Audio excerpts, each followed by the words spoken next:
What's up, guys? Welcome back to another Prediction Market Pulse. So, even though it's the weekend, markets are always going in prediction market land. No news stories, but a ton of updates to some markets we've been looking at. Jump right in. So, the first one we're going to be covering is this Minnesota daycare fraud one that's been going on for almost 24 hours now.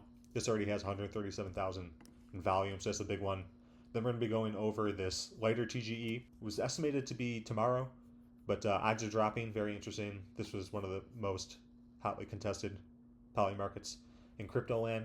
And so we're going over some of that, and then we're going over, and then we're covering some of the bot updates that I've been doing. So last 24 hours, bots up about $92. So I'll be covering how I vibe coded that, what tools I use, including Claude Code, what model, etc. Let's jump right in. First story we want to cover is this daycare one. So if you're not aware, there's this big story going around about these Minnesota daycare fraud scenarios, and I don't know actually too much about it. But I do know that it's got 95 million views. Major story, and that's one of the things I've been noticing in Polymarket. As soon as something hits the viral social media trend, it becomes a Polymarket, which is pretty funny. But this one's huge, so 95 million views. It's not stopping anytime soon. With that has come a bunch of interesting markets to bet on. First one is just literally, will anyone get charged over daycare frauds? This has a ton of volume already, last 24 hours.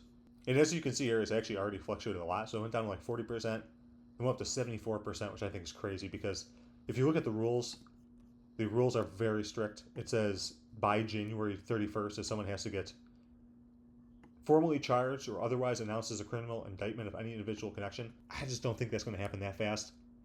If they do it, they would probably take a while so they can get an airtight case on it. I don't know too much about this, but I've seen enough of these where they just kind of start off strong and they trend to zero. And then like anything happens, they'll shoot up really fast, but like the time those end up trending. So I'm actually looking to swing trade this. I set the bot for this because I think the next time, like, might say something, it might pop up, and then it's going to trend right back down. Regardless of what you actually think of whether there is fraud or not, these markets all come down to the rules here, and then if the rules are very strict, or if they are too defined, and they say, like, must happen for it to happen, even if you think there's fraud, or even if there's fraud proven, it doesn't mean that the market will end up resulting in that. So you have to be very careful when you're betting on these. Other actually interesting markets too. So connected to this, you have Tim Waltz in here. Tim Waltz charged by, and this one has a lot of volume. This March 31st, 43,000. I think they'll actually get more. And as you can see, it's very volatile. Like it was 4.3 and then went up to 27, and then right now it's back down to 9.6. The less direct news, it kind of trends down, but then like as soon as someone says something, it spikes up. A couple other ones to look at if you're interested in this. Will any Minnesota politician be charged with fraud? And then Illinois Omar is in one. We'll see what happens. Next one is the crypto market update. Lighter is obviously the biggest crypto market on Polymarket and has been like that for the last 2 months. There's been an insane number of volume traded on this, almost 50 million at this point. The lighter TGE is highly expected. Tons of whales have been aping it on the pre-market on Hyperliquid. I think it's at like 3.7 billion right now, but just lots of whale activity there. People are still speculating it's going to come out before New Year's, but actually, interestingly enough, it actually fell down over the last day. So if you see here, I did not expect this. I turned the bot off on the no side around here, but it actually went down way more than I was expecting. I kind of should have kept it on, but I was expecting it to trend upward, but funny enough, it actually trended downward. I think people are getting scared. They've been getting scared the entire time. If you've been trading this or been following it, people have been worried and making rumors and stuff on Twitter and FUD the entire time. So we'll see what actually ends up happening. But the odds have dropped a lot, actually. It peaked, let's go back to the 1 day. So it peaked around like 95%. And now even the 1 billion is down to 86. Pretty wild. 2 billion has dropped a lot too. I think that was at 90s. Now it's down to, it was almost at 90. Now it's down to like 80. Pretty crazy.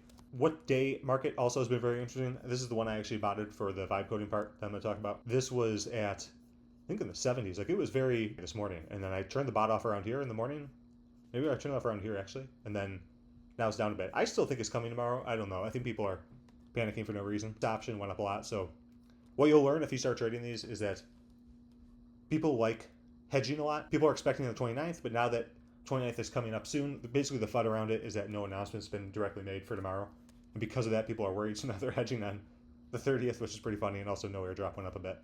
But you can see here, you can really swing trade these. Like if you're a meme coin trader, you can manually trade this stuff. It's pretty fun actually, because when it goes down to, let's say, for example, 16, and it goes up to 25%, like half of 16 is 8, so you made 50% of your money if you just buy and hold. So I like buying the volatility, but you can also just manually trade these. So market has been very fun. I'm actually going to kind of lighter once it finally TGEs and all these markets are resolved, because they've been actually a lot of fun, and they've been a huge driver of Polymarket activity. Outside of that, not too much else on the trendy page. Jump over to the bot part. One of the things I mentioned in other videos, I was working on these vibe coding bots, or I vibe coded the bot that basically plays the volatilities. You can see here it's up to like $92 in the last day. The two markets, these are just random markets that have closed now, but the two markets I was playing in the last 24 hours have been this one, lighter, 1 billion. I was actually playing the no side because I thought that it was going to range a lot in the no side before the actual TGE, although I didn't expect it to go down that much. And then the other one I was botting, which this one was highly valuable, was this lighter airdrop on December 29th. Talked about that one over here. It's been one of my favorite markets by far because as people have been getting worried about this, the volatility has gone crazy. Even though it doesn't look like there's much money to be made here because it's trending downwards, let's say over the last day, if you're buying and selling all throughout this, you were making a lot of money. So that's what the bot did. Essentially buying at intervals and selling % down and then selling on % up.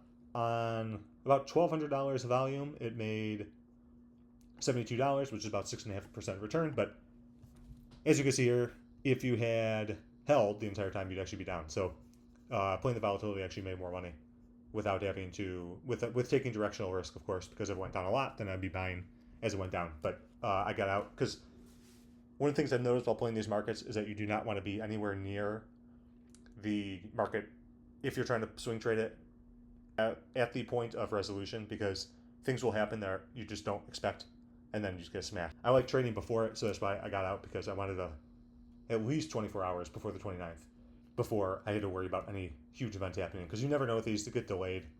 Who the hell knows? And then as far as, let me show also you can see here a bunch of the buys and sells, so it's literally just overnight while I was running, I was just buying and selling, buying and selling, buying and selling a lot. So pretty fun stuff.